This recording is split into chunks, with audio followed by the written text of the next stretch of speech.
Bonjour et bienvenue à Virage Vert. Aujourd'hui, on s'offre une petite douceur écologique et romantique.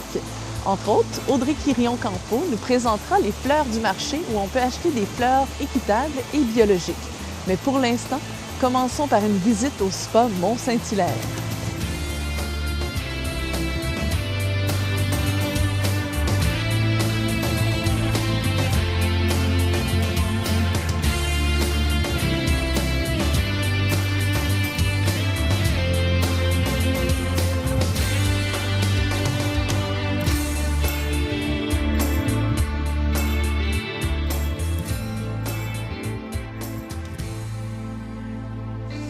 Alors, bonjour, Priscille Duluth, vous êtes la propriétaire du spa Mont-Saint-Hilaire et Monsieur François Lantier, donc chargé de projet pour la géothermie de Excel. Bonjour. Bonjour. On est ici, Madame Duluth, au spa Mont-Saint-Hilaire. Peut-être ça fait pas très longtemps que ça existe. Nous expliquer d'où vient ce projet. Non, ça fait pas longtemps que ça existe. Ça fait depuis le 28 novembre. D'où vient ce projet? Ça fait au-dessus de j'ai toujours eu un rêve d'avoir un centre qui touche à la santé des gens, au bien-être. Et j'adorais les spas, puis l'environnement, puis aider les gens à se détendre parce qu'on est rendu une société stressée. Puis j'ai choisi de prendre une maison pour la transformer parce que je voulais un endroit chaleureux, intime, très invitant. C'est pour ça que j'ai choisi une maison en premier. Puis le Mont-Saint-Hilaire, c'était un coup de cœur. Ça fait longtemps que je le connais parce que je monte souvent à la montagne, puis j'adore la place.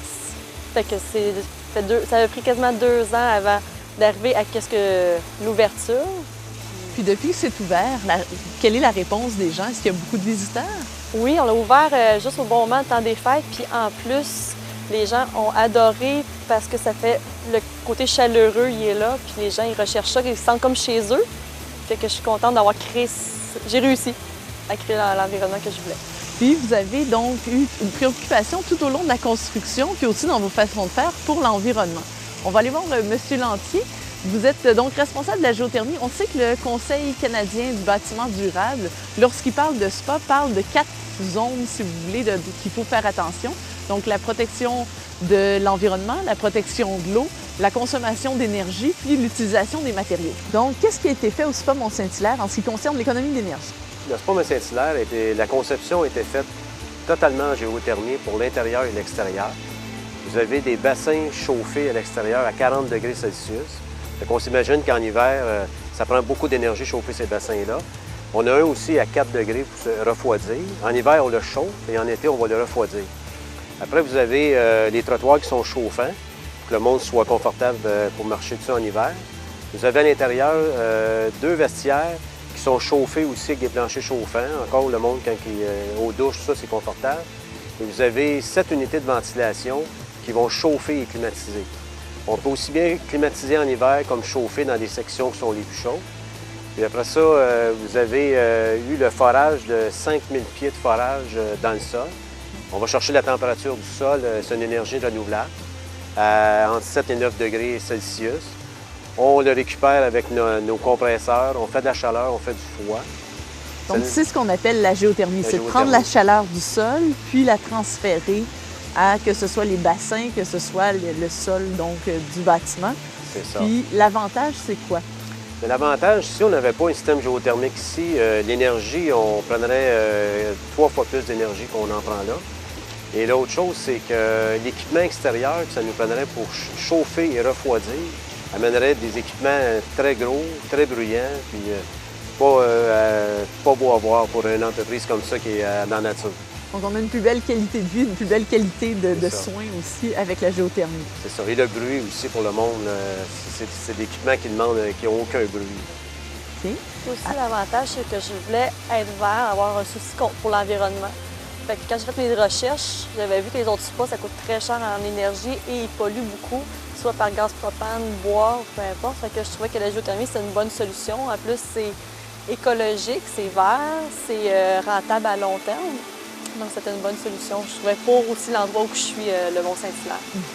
Puis vous avez aussi, donc on sait que les spas, ça utilise énormément d'eau. Qu'est-ce qui a été fait pour essayer justement d'économiser un petit peu d'eau? Mais ici, on a mis un système de filtration que l'eau est filtrée à tous les 30 minutes. De cette façon, c'est qu'on n'a pas besoin de faire enlever l'eau pour la rechanger pour qu'elle soit rebelle. Fait que la filtration, elle se fait tous les 30 minutes. Puis le fait d'être dans un environnement, d'être au pied du Mont-Saint-Hilaire, est-ce que ça a influencé vos façons de faire?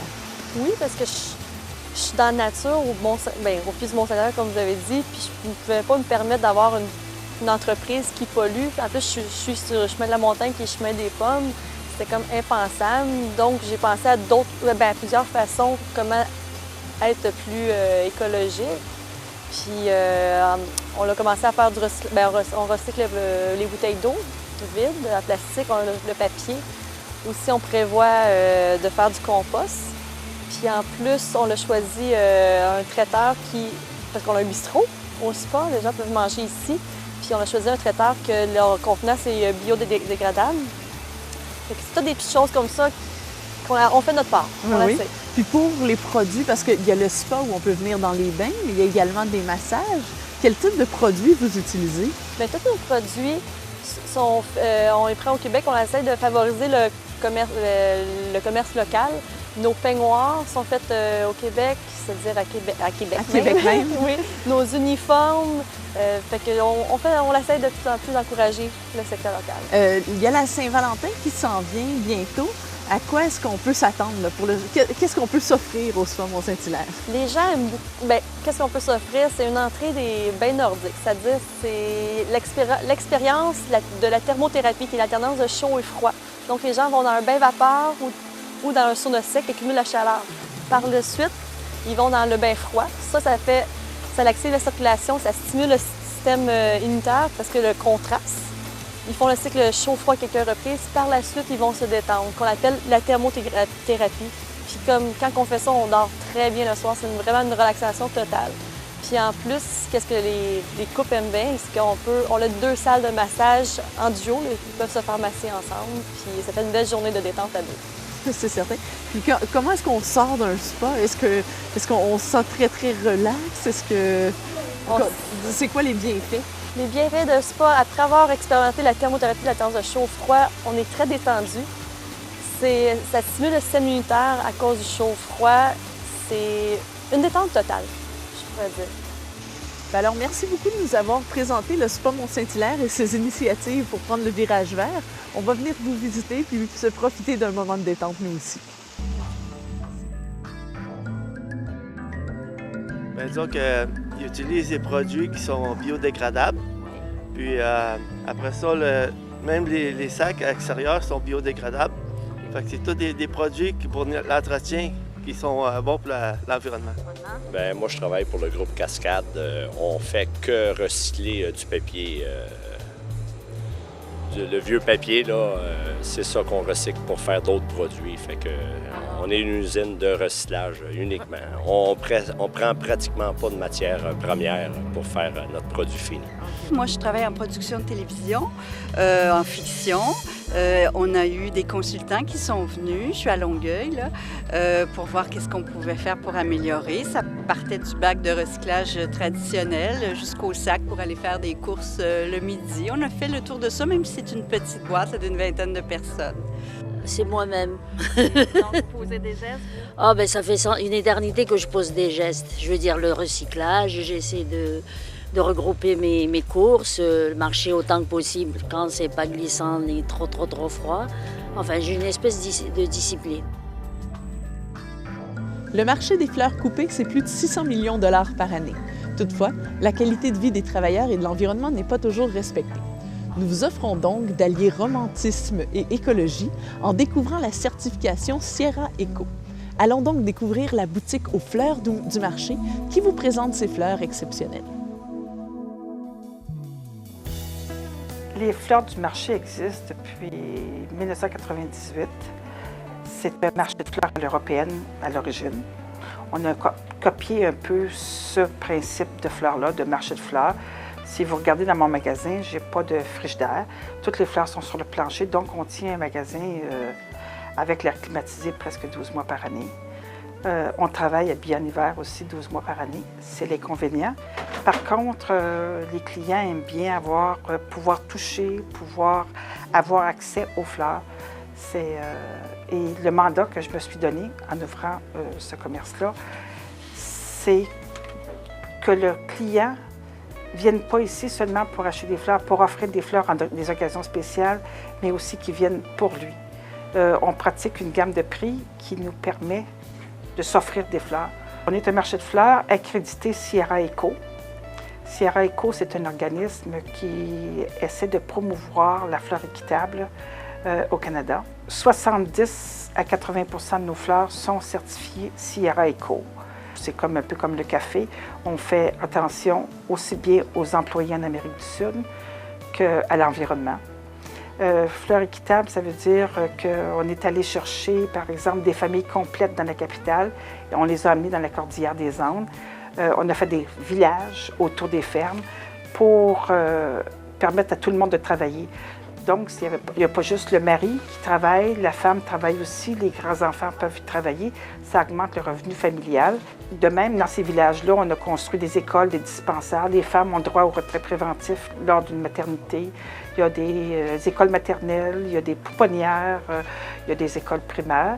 C'est sûr qu'au secondaire, les enfants doivent aller à l'extérieur pour étudier. On fait attention aussi à l'environnement. On recycle l'eau.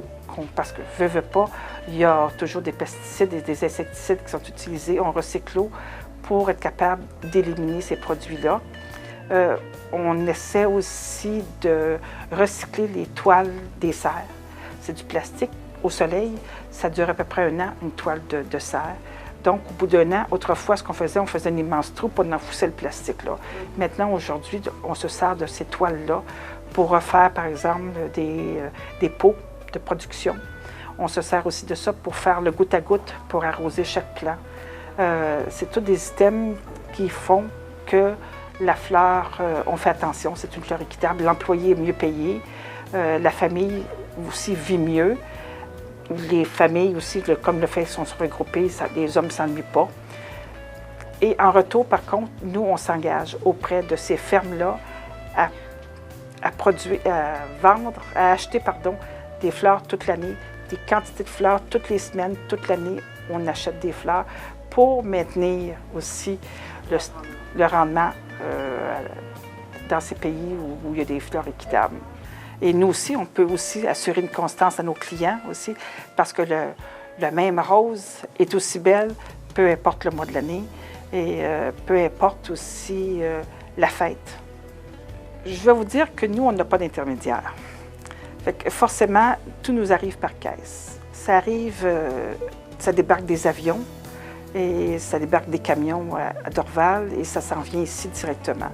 C'est sûr qu'on sauve un intermédiaire. Notre fleur est toujours très fraîche. Et aussi, le client est assuré que parce qu'on est Sierra Eco ou parce qu'on vend une fleur équitable, on a signé un engagement comme quoi on ne fait pas de rotation de stock. Quand les nouvelles fleurs arrivent, automatiquement, ce qui était là, on le détruit. C'est la seule chose qui est malheureuse dans tout ça, c'est qu'il y a des semaines où on ne vend pas tout. Il y aurait peut-être avantage à faire du compost. Mais je suis sûre que mon propriétaire n'aimerait pas avoir un gros bac de compost en arrière. Fait qu'il faudrait peut-être que les villes peut-être mettent ça dans leurs priorités futures. Ça serait un de mes souhaits, oui, que la ville de Belleuil fasse du recyclage de matières résiduelles vertes, aussi bien auprès des foyers qu'au des commerces qui en vendent, que ce soit un marchand de fruits et légumes. On pourrait faire du compost, puis leur donner aux citoyens aussi pour leur jardin. Ça éviterait des fois d'acheter des engrais, ça éviterait d'acheter ailleurs. Finalement, c'est ce qu'on a de surplus qui retourne à la terre ici, chez nous. Que ça serait une bonne chose que dans les mois futurs, qu'on puisse faire du compostage municipal. Dans les fleurs que nous vendons, il y a des fleurs d'Équateur et de Colombie qui sont équitables. Par contre, à part ça, on essaie d'encourager aussi des producteurs d'ici, du Canada. Au Québec, il n'y a pas beaucoup de producteurs. Il y en a en Ontario. Il y a des producteurs en Ontario, par exemple, comme le cas du cas du gerbera, de la tulipe, qui sont presque autosuffisants en énergie et qui peuvent nous fournir une fleur qui, tout au cours de l'année, le prix reste assez stable. La qualité aussi, elle est stable toute l'année. Et on peut les offrir, que ce soit au mois de décembre ou au mois de juillet. Même si ce n'est pas un produit qui est équitable, mais on peut se dire au moins qu'il circule moins. Il part de Niagara puis il s'en vient à Montréal. Donc, il y a moins roulé, pas d'avion, pas de camion. C'est juste un camion de Niagara ou de la région du Niagara jusqu'ici. Il y a des producteurs comme ça et on les encourage, ces producteurs-là qui font un beau produit. Et c'est sûr que tout ce qu'on souhaite, c'est qu'ils deviennent aussi équitables, eux aussi, qu'ils deviennent certifiés équitables. Dans les choses qu'on fait pour protéger l'environnement, on essaie le moins possible. On explique aux clients qu'ils peuvent mettre le bouquet dans l'eau chez eux, en enveloppe, avec le bout ouvert, pour éviter de toujours utiliser des aquatubes ou des aquapics. Puis on les recycle. Les gens peuvent nous les rapporter et on les réutilise. C'est une façon, des fois, de conserver les fleurs quand ça prend beaucoup de temps avant de les offrir. Il faut penser qu'un aquapic ou un aquatube dure à peu près l'eau dedans avec la fleur. La fleur va boire, ça dure à peu près 8 heures. Fait que forcément, il faut les mettre dans l'eau. Les gerberas, c'est peut-être que tous les clients, ou vous l'avez déjà remarqué vous-même, que le gerbera, on a mis une paille tout autour. Aujourd'hui, on achète des pailles qui sont biodégradables. Fait que c'est un plus. On essaie c'est peut-être un petit peu plus difficile, on essaie de favoriser du papier brun, par exemple, imprimé, qui est recyclable pour envelopper les bouquets. Mais le client aime toujours mieux avoir un papier cello. Et le papier cello clair, qui est biodégradable, est arrivé sur le marché, mais à un coût faramineux. On ne peut pas se permettre de charger, par exemple, $1 de plus pour acheter de ce papier-là pour le revendre aux clients. C'est sûr qu'on essaie de favoriser, de demander aux clients, est-ce que vous préférez un papier qu'on peut recycler versus ce papier cello? Il y a des clients qui sont très ouverts au papier à recycler versus ce cello, mais c'est au fur et à mesure qu'on va... Mais c'est très beau, hein, vous savez, un papier brun dans lequel on a mis un papier ciré aussi qui est recyclable. Ça fait un très joli bouquet, une façon différente d'offrir un cadeau. Je pense que pour vendre de la fleur équitable, il faut le dire. Malheureusement, on ne le dit peut-être pas assez. Et c'est à nous à faire l'éducation. C'est à nous à la promouvoir. Malheureusement, des fois, le temps nous manque. Mais c'est certaines occasions dans l'année où on peut le rappeler qu'on vend des fleurs équitables. La Saint-Valentin, c'est la fête de la rose. La rose, c'est peut-être la première fleur qui a été certifiée équitable. D'abord par un organisme qui vient d'Allemagne et ensuite Sierra Eco a suivi. Et ça demeure la rose, la fête. La rose, c'est le symbole de l'amour. On dit que la rose rouge, c'est la passion. La rose blanche, c'est la pureté. La rose rose, c'est l'affection. C'est toutes des choses qu'on peut démontrer à la Saint-Valentin. Mais on peut se permettre aussi d'offrir autre chose. En France, on offre beaucoup de tulipes pour la Saint-Valentin. C'est aussi, je pense, un peu, ça représente un peu l'amour parce que c'est une amour naissante. La tulipe, c'est une fleur de printemps, c'est la renaissance, la redécouverte. Pourquoi pas offrir aussi une tulipe pour la Saint-Valentin? C'est renaître dans notre amour, comme le printemps qui arrive. La renoncule aussi s'offre très bien pour la Saint-Valentin. Le tropical, les fleurs tropicales aussi s'offrent bien, c'est des fleurs qui durent bien, que les gens peut-être, que les clients en général peut-être ne connaissent un peu moins, mais c'est une fleur aussi qui s'offre bien et qui a une très bonne longévité en vase. Et pourquoi pas offrir à la Saint-Valentin un bouquet équitable. On fait plaisir à notre dulcinée, notre amour, et en même temps, on donne un coup de pouce à des gens qui travaillent pour produire ces fleurs-là et aussi aux producteurs qui essaient de protéger l'environnement. Toute l'équipe de Virage Vert vous invite à nous faire part de vos commentaires ou suggestions en communiquant par téléphone au 450-464-7605 ou en écrivant par courriel à l'adresse suivante tvr9@videotron.ca. L'émission Virage Vert est en rediffusion sur les ondes de TVR9 le mardi à 19h et le jeudi à 10h30. Pour toute autre information, consultez en tout temps le site internet www.tvr9.org.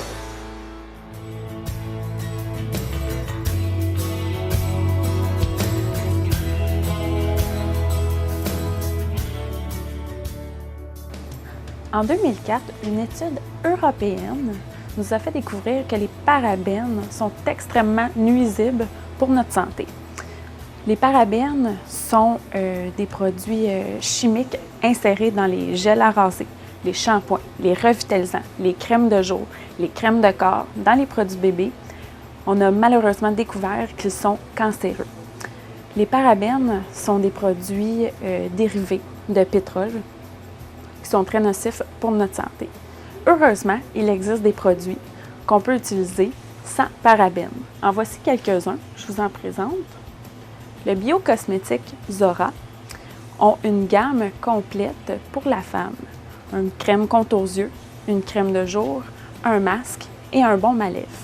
Ces produits sont premièrement certifiés Écocert biologique. Donc, c'est le premier et le seul en date d'aujourd'hui existant comme biocosmétique. Un biocosmétique, c'est un cosmétique qui a des particularités biologiques sans produits chimiques, pas de parabènes, pas de conservation chimique non plus.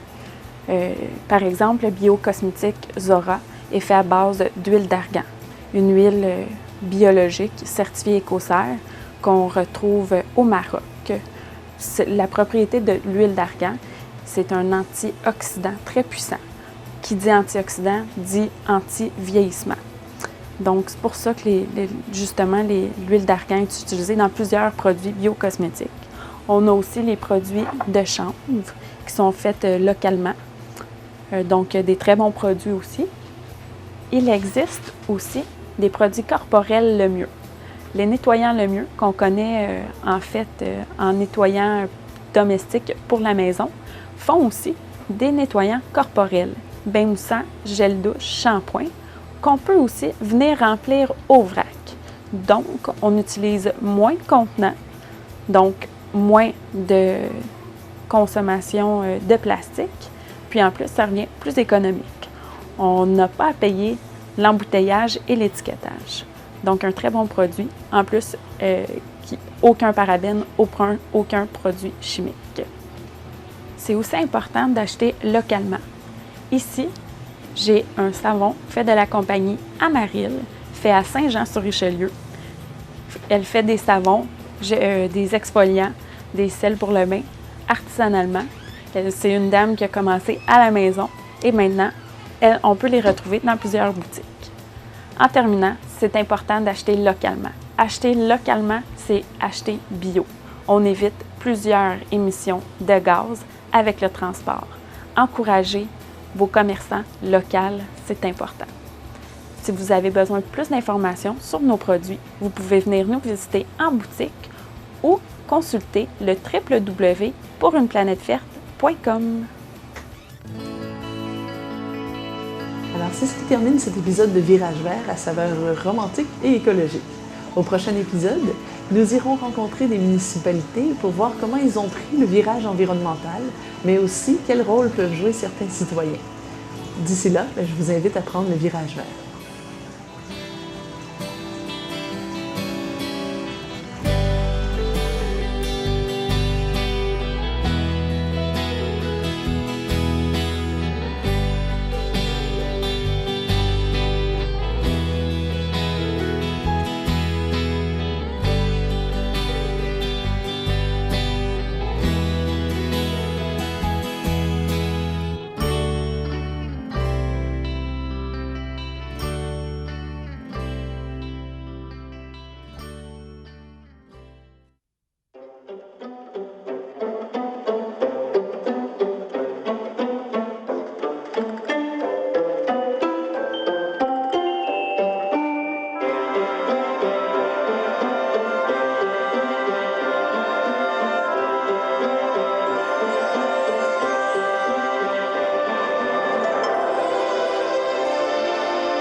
on ne lit pas, c'est notre imaginaire qui disparaît.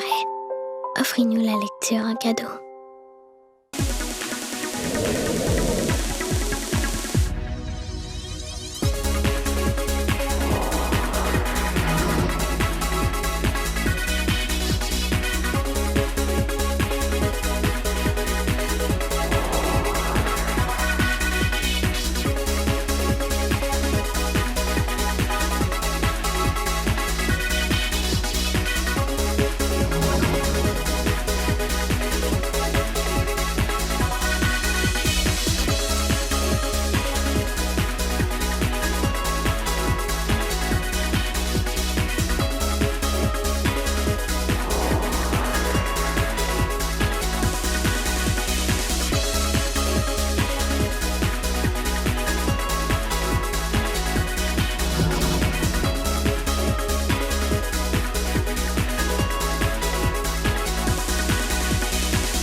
J'adore surtout le ballet. Ariane est amputée comme moi. C'est ma grande amie. Moi et Jérémy, on a une jambe artificielle. Ma jambe artificielle. On fait partie des amputés de guerre. Les amputés de guerre, c'est des personnes qui leur manque un membre. Le séminaire, c'est des réunions pour signifier qu'est-ce qu'on peut faire quand même.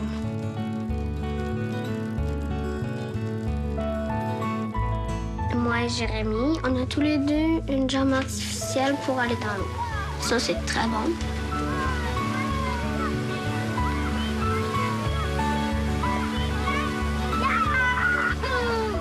Pour vivre pleinement sa vie d'enfant, les amputés de guerre.